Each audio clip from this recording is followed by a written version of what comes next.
Habis sekian cekap. Cekap. Atas. Atas Pak kali ya.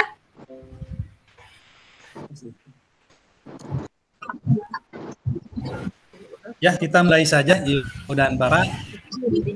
Bismillahirrahmanirrahim. Assalamualaikum warahmatullahi wabarakatuh. Waalaikumsalam wabarakatuh.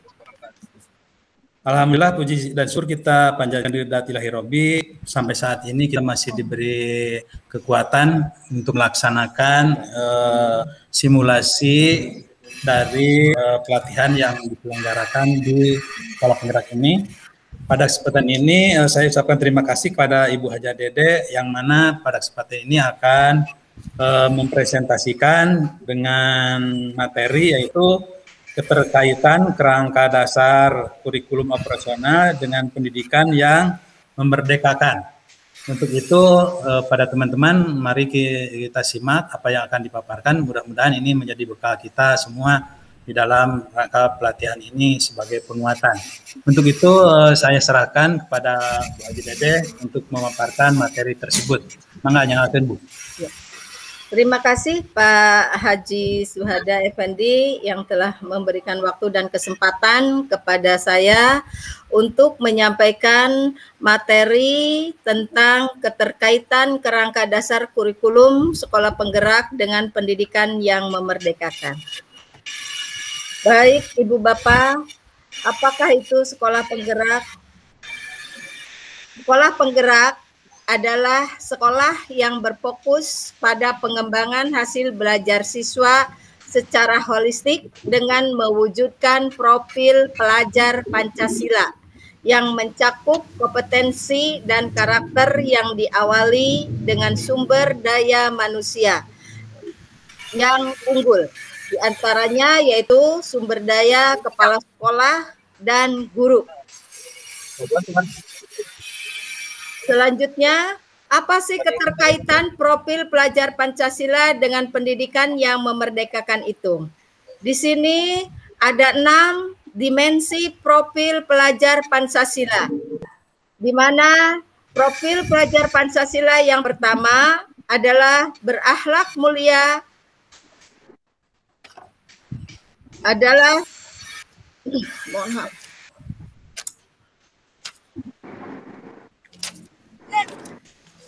berakhlak mulia yang berketuhanan yang Maha Esa. Kemudian yang kedua, berkebinekaan global. Yang ketiga, mandiri. Yang keempat, bernalar krisis. Yang kelima, bergotong royong. Dan yang keenam adalah kreatif, yang mencerminkan pendidikan yang memerdekakan. Berakhlak mulia yang berketuhanan artinya siswa bebas belajar sesuai dengan agama dan kepercayaannya masing-masing. Guru yang memfasilitasinya. Kemudian berkebinekaan global artinya siswa diharapkan mengalami pembelajaran dengan menghargai perbedaan budaya, suku, etnik, ras, bahasa, adat istiadat, dan perbedaan-perbedaan lainnya yang ada di Indonesia.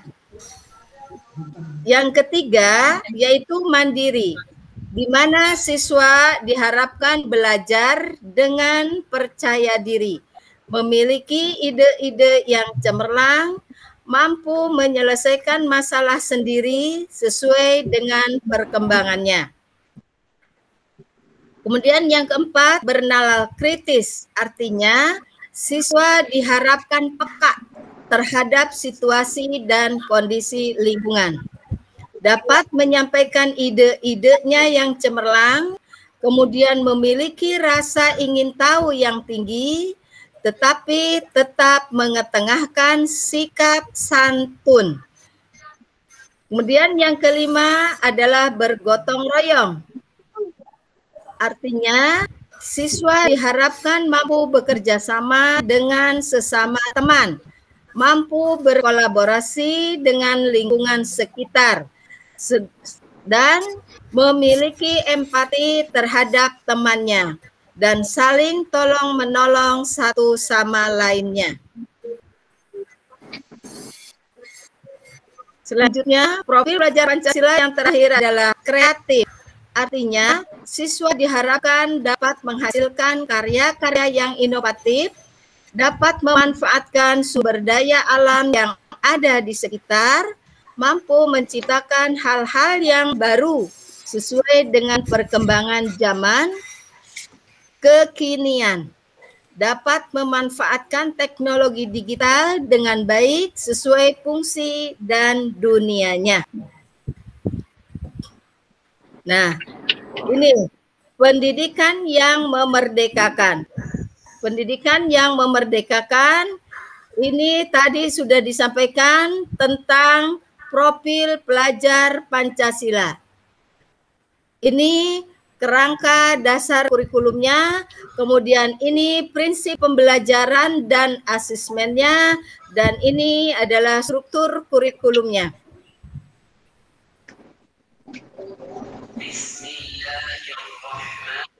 Selanjutnya, keterkaitan kerangka dasar kurikulum dengan pendidikan yang memerdekakan itu yang pertama adalah yang berdasarkan atau atas dasar dari filsafat Ki Hajar Dewantara. Yang kedua, berdasarkan karakteristik dari peserta didik. Yang ketiga, prinsip-prinsip sekolah penggerak. Yang keempat, pembagian kewenangan antara pemerintah pusat dan pemerintah daerah. Dan yang kelima, kurikulum bersifat dinamis sesuai dengan perkembangan zaman.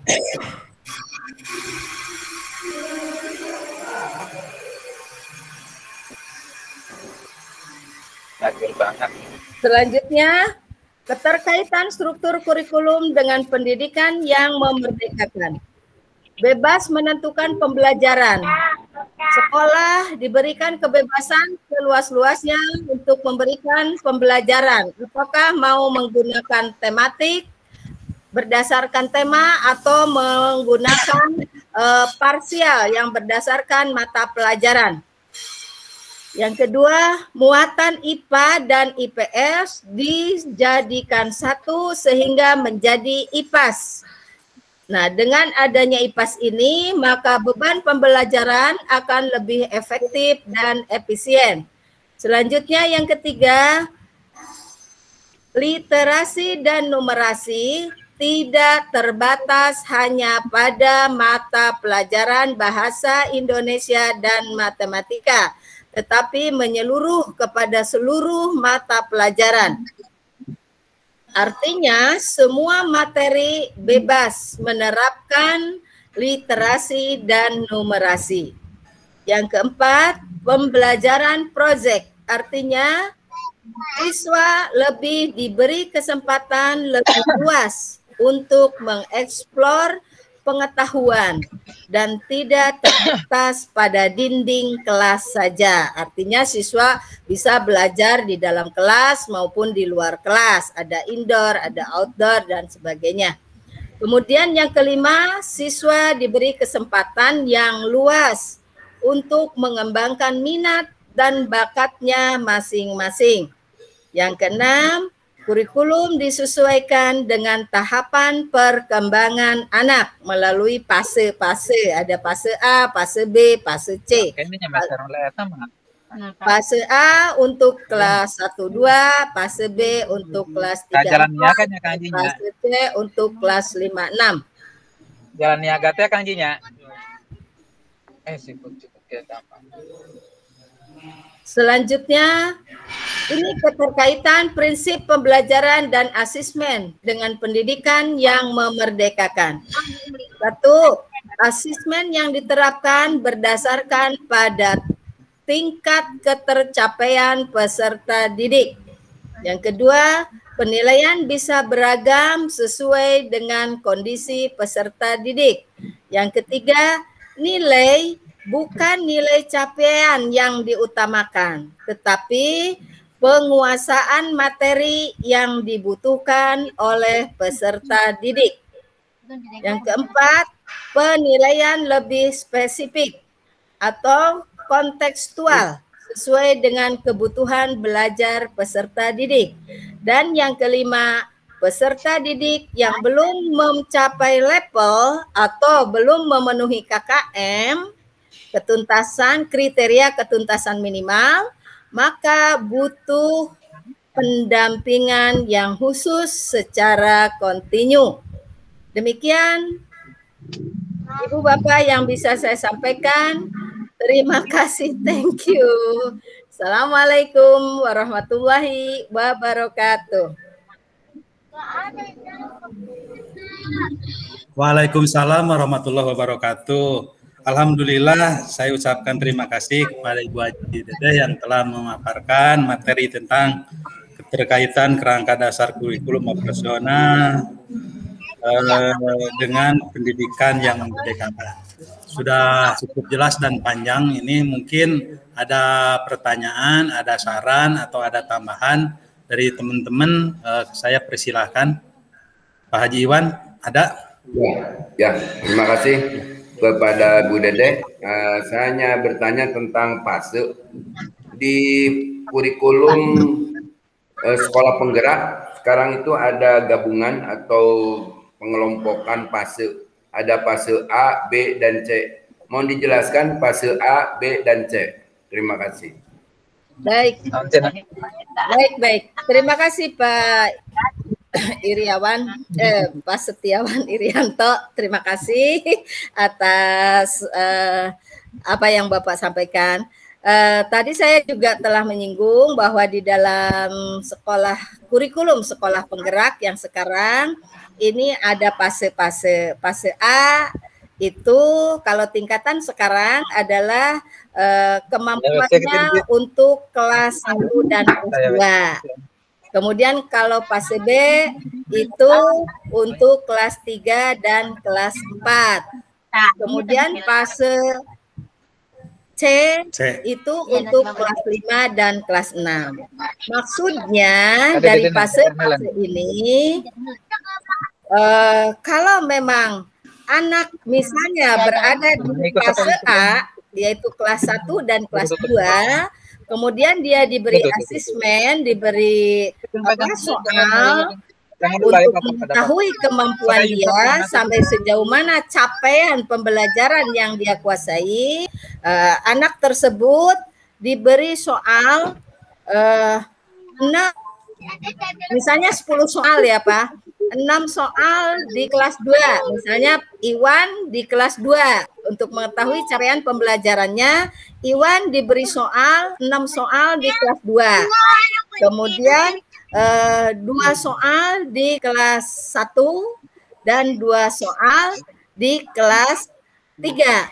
Nah, kalau Iwan itu mampu menyelesaikan semua soal, artinya dia memang pantas untuk berada di fase A itu. Kemudian kalau dia sudah mampu menjawab yang 2 soal yang di atasnya, berarti dia bisa, setidak-tidaknya dia bisa untuk naik ke tingkat fase B. Begitu barangkali Bapak sementara yang bisa saya sampaikan. Ya, terima kasih. Terima kasih Bu Haji yang telah memberikan penjelasan khususnya untuk Pak Iwan dan umumnya untuk kita semua. Mungkin Pak Haji Tatang ada yang mau disampaikan? Masih ada waktu beberapa menit. Cukup Pak, cukup lah. Oh sudah cukup.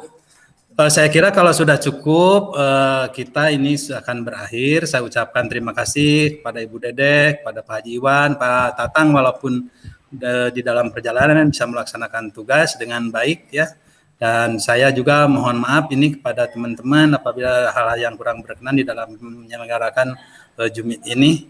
Dan terima kasih, mudah-mudahan perjuangan kita ini ada guna dan manfaatnya khususnya untuk kita dan umumnya untuk dunia pendidikan ya di masing-masing satuan pendidikan secara khususnya itu.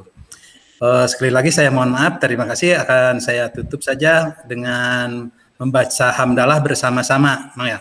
Alhamdulillahirrahmanirrahim. Billahi taufiq wal hidayah. Assalamualaikum warahmatullahi wabarakatuh. Waalaikumsalam warahmatullahi wabarakatuh. Hatur nuhun Pak Suwanda.